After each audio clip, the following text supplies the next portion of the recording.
Hello everyone, and I hope you're having a great day today. So today we are doing a 20,000 simoleon build. So I've only given myself 20,000 simoleons and we are trying to make a build out of it. So it is a tiny little starter home for someone who has a few of the packs which I own basically.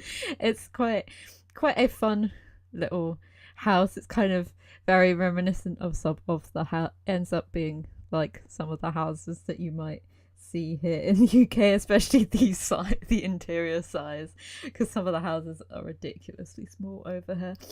But it was quite fun to do because normally I don't limit myself to having any money restrictions, so it is always good to try and do something a little different in The Sims. I was planning to do another video today, but then Terrain Tools is coming out and I was like, I want to change the builds so it actually looks half decent instead of the attempts that I did at the weekend. So you'll have to look out for that next week.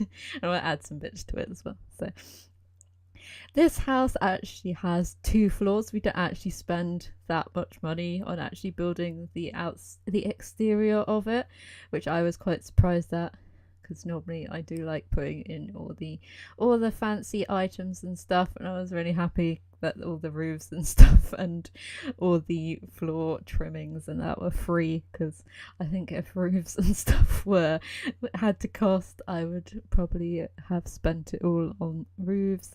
And it was quite fun trying to work out which windows and stuff to use in this build. So I've used a real mix of like really tiny ones or the big like fancy ones, and then we've got like some smaller shutter ones for the little bay window as well. I kind of wanted a bay window in the what I thought was going to be the living area, so I could just put in a corner seat and then one of your sofas was done, and it looks fancy as well. And I did want to do a bit of an exterior on this house, so there's kind of the startings of it when we actually get to that point. I kind of put a bit of like a decking area ready for when your Sims earn enough money to actually afford to put stuff on the outside. They do actually afford to have a tree as well at the end, so that was pretty exotic. This is a little round deck part, and I used the curve one because I thought that would be quite a nice little curved area, give it a little bit of shape, because we've got the curve at the front, well, the little bay windows. I thought it'd be quite nice to reflect that in the back part of the house as well. So I actually forgot before building this, and I just jumped straight into build mode, and I was like, that's can't get control the money if it's not in normal building with a sim. So I was like, let's go back and make a sim. So we have our little sim, and she's moving into her first little house. I loved using the bricks from Vampire stuff on the outside. It makes it such a little cottage brick house. It makes it look very, very cute. And using the really black the roof tiles as well, and the black trim just sets off that red brick. So they lay out on the inside. We have the staircase, which is kind of where the entrance hall is, and then with the door to the back, we build a little kitchen.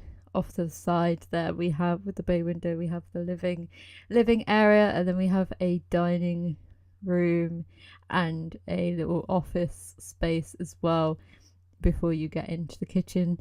And upstairs is just literally a bathroom, a bedroom, and a corridor, because I was like, I have no idea how to carve up the space and make it work, because the stairs are in a great place for the downstairs, but in a horrible place for the upstairs.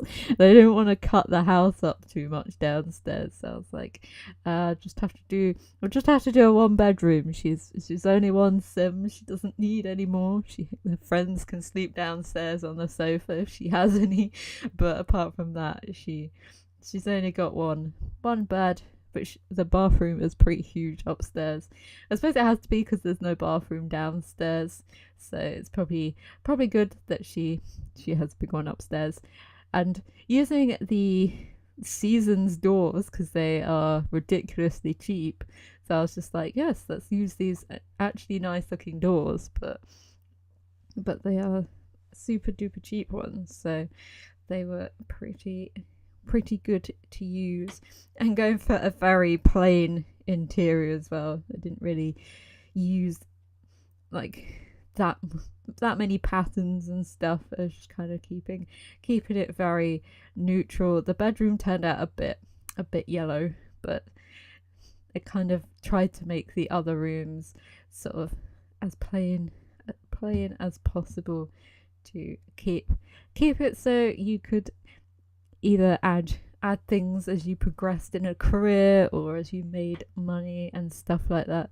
So it's a good house to expand upon. And I didn't realize how cheap the Parenthood tiles were, so I was just like, we will use those in the bathroom and the kitchen as well. I also used the kids lights and scaled them right down because they're super duper cheap. So, and they produce as much light as the spotlights do, which I normally use, which are like 3 times the price. So I was just like, yes, if you don't look too closely at them, they're perfectly fine. So we're going to start off with the living area. So we're using one of the bay window seats from Seasons, which have a nice color scheme that fits in with what I was trying to go for in this room. And it changes quite a bit in here because I realized quite quickly that there wasn't really a lot of space, and I was just like, you wouldn't really put your TV all the way across the other room and just have one sofa in here. So I eventually put the TV in the corner on this scaled down coffee table, so we have as much space as possible, because I thought that was quite important. If we've got a little house, you need to keep it looking quite spacious. We add in an extra sofa, and at this point I thought of having using the other carpets to make a rug, but it made a really small one, so by the end I do change that, because I kind of try and do each room on the budget, so I could actually add some little decoration bits at the end, but it didn't work with putting just the carpet bit in there. So it needed a rug. We have a little bookcase and a lamp as well in there. It's probably add some pictures as you go along just to make it a little less grim in there, but it's a good starter home. And then we managed to fit in a 4-tabled dining table.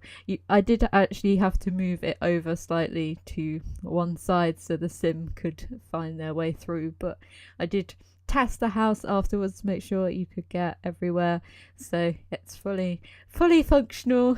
You can go and get in and use all the different objects and stuff, so that is always good. We've got a little desk with a computer as well, very exotic. We have a TV and a computer in here, so all your starter needs, so you can have your fun and your entertainment. And even though you don't really need both of them, you kind of just can get away with doing one or the other.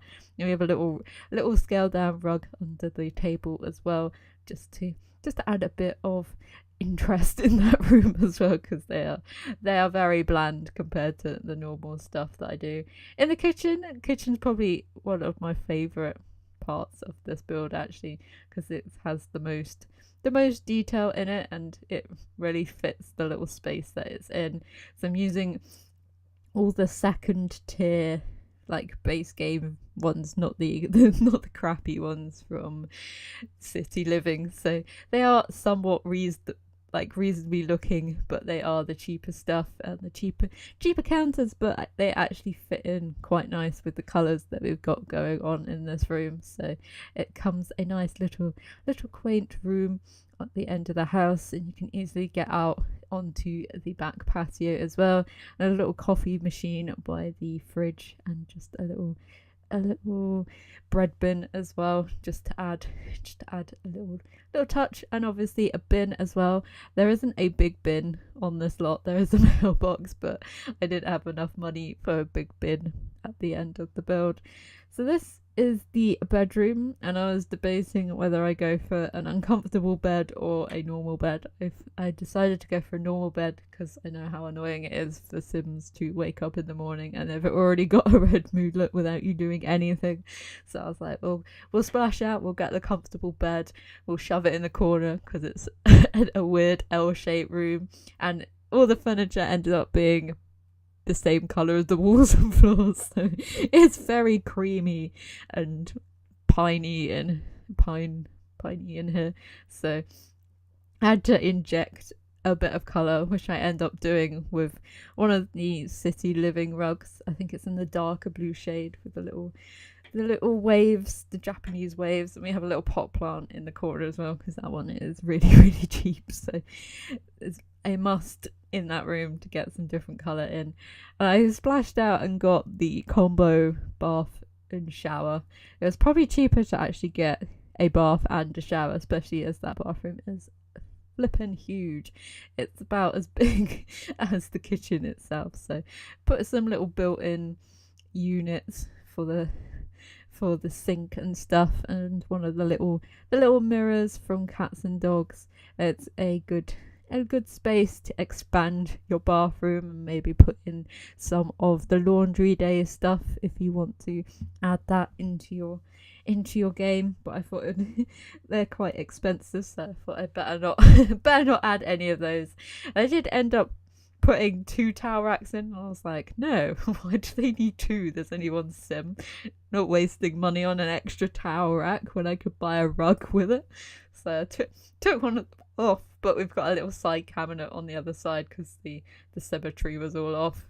So we're putting in the nice big colourful rug, and it makes a ton of difference in this room because we actually have another colour injected in there.